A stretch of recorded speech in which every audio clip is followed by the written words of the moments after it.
The Falklands War was a territorial dispute between Argentina and Britain, led by President Leopoldo Galtieri and Prime Minister Margaret Thatcher of the time. The war took place in the Falklands Islands just off the coast of Argentina from Friday the 2nd of April 1982 to Monday the 4th of June of the same year. Although the Falkland Islands were off the coast of Argentina, Britain had sole claim to the islands because they had conquered it in the late 19th century.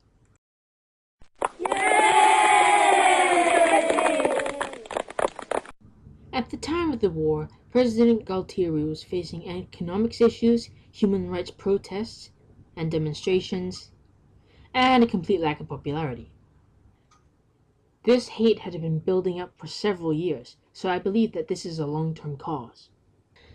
In an effort to gain back some of the popularity he once had, he made the decision to authorize a strike on the Falklands Islands in an attempt to bring them back to Argentine rule. It didn't help that the British had withdrawn one of their strongest battleships, the HMS Endurance, from the Argentinian waters a few days prior. This just left a small amount of British Royal Marines stationed on the island to defend it. On the other side of the world, Prime Minister Margaret Thatcher of the United Kingdom was also facing low popularity ratings. When news cropped up that Argentina had tried to capture back the Falkland Islands, she thought that the war was a perfect opportunity to capture back her popularity. In wake of the war, Thatcher was quick to set up a war cabinet, which she commandeered herself. Notable people in this cabinet included herself and an Admiral Sandy Woodward, who wrote a book I read about the Falklands War.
Now to the consequences.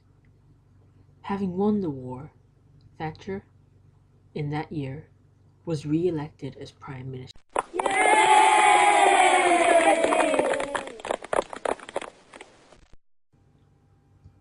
Thatcher went on to serve the British government for a further 7 years until 1990, so I believe that this is a long-term cause. As for President Galtieri, well, since everyone already hated him, he was kicked out of office within 3 days of losing the war. On the bright side, though, Galtieri's departure paved the way for democracy to be restored in Argentina because they held their first ever presidential elections since 1976, and Raúl Alfonsín was elected to lead in Galtieri's place.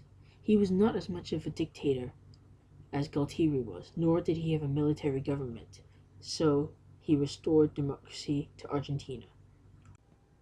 As for Alfonsín, he went on to serve for a further 6 years, a year short of Thatcher, so I believe that this is also a long-term cause, because they took place in a matter of years. However, a number of officials had to resign from the British government. like Lord Carrington, Foreign Secretary, because he failed to anticipate the war with Argentina. One final consequence of the Falklands War was the strengthening of ties between the United States of America and the United Kingdom.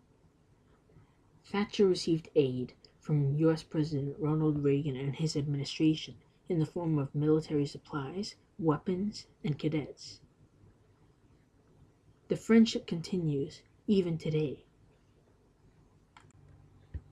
It would be difficult to compare the Falklands Islands War to another territorial dispute. However, if I had to choose, I would choose World War I, when other countries had tried to take advantage of the war to take more territory for themselves. Take Austria-Hungary, for example. During the war, they sided with Germany and tried to take Bosnia. In fact, they succeeded and annexed it. This angered many people, which led to the outbreak of the war. This was also known as the Bosnian Crisis. In conclusion, the Falklands Islands War was a very public territorial dispute, and there are many short-term and long-term causes and consequences linking the events together. Thank you for watching my presentation. I hope you enjoyed it.